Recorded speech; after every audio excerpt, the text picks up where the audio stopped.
आज आम जाना रेशन कार्ड केमिति कौन सी मेंबर डिलीट करवा कि ऐड करवा कि कौन सी विवाहित होकर नाम आउ गोटे जगह को ट्रांसफर करवा से विषय में कहबी। प्रथम तो आप जान ना निहाती दरकार ration card mobile number link थी निहाती जरूरी अटे जदि ऑनलाइन माध्यम करने को चाहते ना हेनी। रेशन कार्ड दुई प्रकार होता है, गोटे हूँ सेंट्रल आ गोटे हूँ स्टेट लेवल।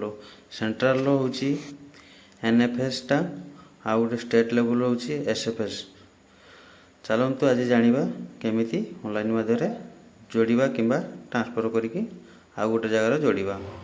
से कौन से ब्राउजर को जीवा से लिखा फूड ओडिशा लिखला प्रथम जो लिंकटा देखा तापर आम क्लिक करवा। क्लिक कलापर यहीपरी आपको गोटे शो देखा देखागला ये लिखाई ऑनलाइन सर्विस तापर सिटीजन सर्विस उपर क्लिक करवा। यहीपरी आपको देखेब देखला मु ट्रांसफर मेंबर उपर क्लिक करची जेहेतु गोटे जगार आ गोटे जगह को कार्डटी जनक नाँटी ट्रांसफर हम। प्रथमे तार जोटी थी चाउल कार्डटा जोटी थिला से नंबर चाउल कार्ड नंबर टी आगे मारिदेवा।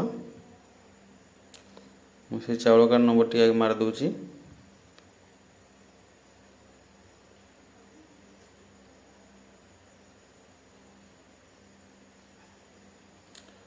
मारला गेट डिटेल्स उपर क्लिक कर गोटे मोबाइल नंबर को गोटे OTP जीवो।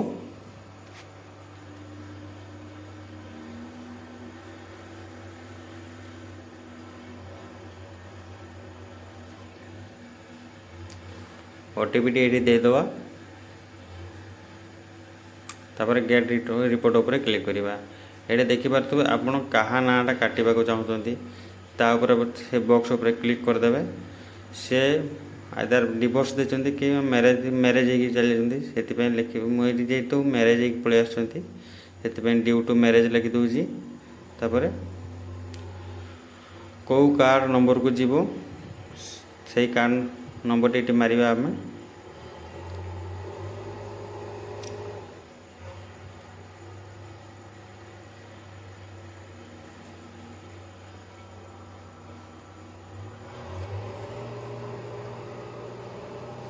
तापर गेट OTP उपर क्लिक करवा। क्लिक कलापर ये आसब गोटे OTP आपड़ ये OTP दे पारे।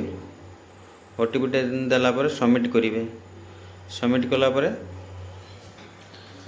तापर आपणकर टिके तलू जीवे रिलेशन विथ न्यू फैमिली सी कौन हम वाइफ हम कि आपणकर हेड रहा अच्छी ता लिखे। लिखला मूव फैमिली मेंबर उपर क्लिक करेंगे। यहीपरी भाव में आपण चाउल कार्डटी को गोटे जगार आउ गोटे जगह को ट्रांसफर करेंगे। आ गोटे कथा कहीदे जदि आपण मेंबर डिलीट करेंगे